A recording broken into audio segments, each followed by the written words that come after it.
하나님이 약속하신 이스라엘의 영광을 하나님은 반드시 회복하실 것입니다. 이스라엘은 다시는 그 빛을 잃어 어두움 가운데 버림받지 않을 것이며, 이스라엘은 다시는 그 힘을 잃어 원수들의 손아귀에 노란하지 않을 것이며, 그 수고의 열매를 얻지 못하는 그런 일이 없을 것이며, 그 땅이 황폐화되는 일은 없을 것이다 라고 말씀하십니다. 또한 하나님은 이러한 이스라엘을 영화롭게 하시어 모든 나라들로 그 영광을 보게 하시겠다라고 하십니다.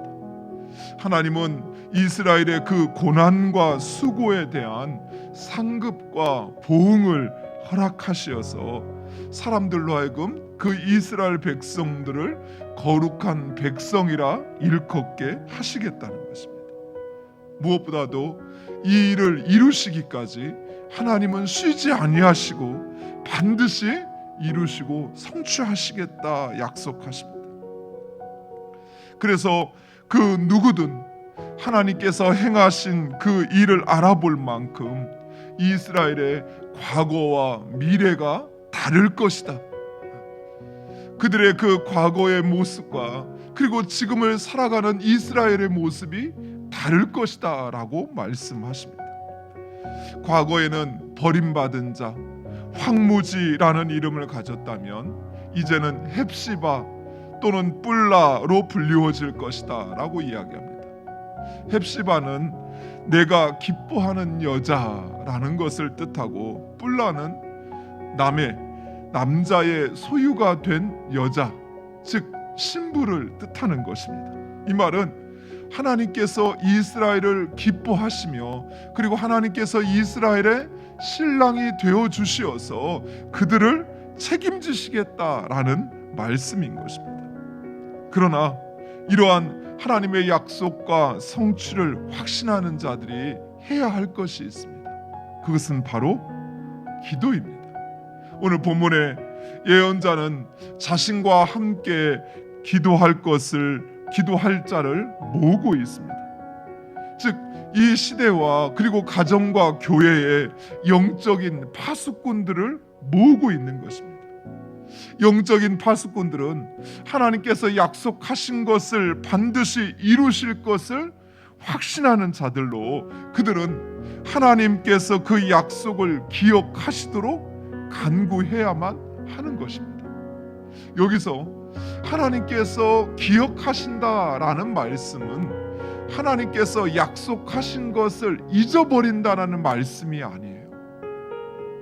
하나님께서 기억하시도록 간구한다라는 말은 바로 우리가 그 하나님의 약속을 받은 하나님의 백성이라는 그 정체성을 잃어버리지 않도록 한다라는 거예요.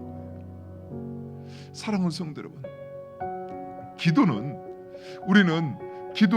간구, 우리가 원하는 것을 구하는 것이라고 생각하지만, 그 이전에 기도는 본질적으로 내가 하나님의 백성인 것을, 또는 내가 그 하나님 앞에 구할 수 있는 하나님의 제사장이라는 사실을, 내가 구하는 것에 하나님이 당연히 듣고 응답하시는 바로 그 하나님의 종이라는 사실을 전제하는 것입니다.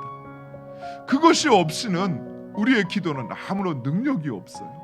이 시대 가운데 사단은 끊임없이 우리의 정체성을 망각하게 만듭니다. 주님 앞에 설 때는 내가 구원받은 백성이요, 내가 사랑받은 하나님의 자녀요, 나를 향한 하나님의 크고 놀라운 뜻이 있는 것 같은데, 세상으로 다하면 왜 그렇게 미약하고 힘없고 그저 세상 사람들의 손아귀에서 놀아나는 그런 존재인 것처럼, 아니 그것만 또 못한 것처럼 우리 스스로를 그렇게 여긴다라는 것이에요. 이것이 바로 사단의 전략입니다.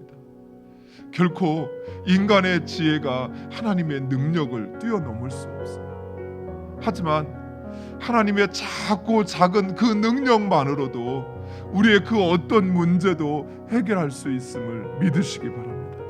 사랑하는 성도 여러분, 온 백성이 하나님 앞에 나아갈 그 길을 닦으시기 바랍니다. 그것이 먼저 된 먼저 예수 그리스도를 알고 그 하나님을 믿는 우리의 사명인 것이에요. 그 하나님이 어떤 분이신지, 그리고 그 하나님께서 일하심을 알고 우리의 삶으로 그 하나님의 능력을 경험함으로 세상 모든 사람들이 그 하나님 앞에 나아갈 그 길을 닦는 사랑하는 성도 여러분 되시기를 간절히 축원드립니다.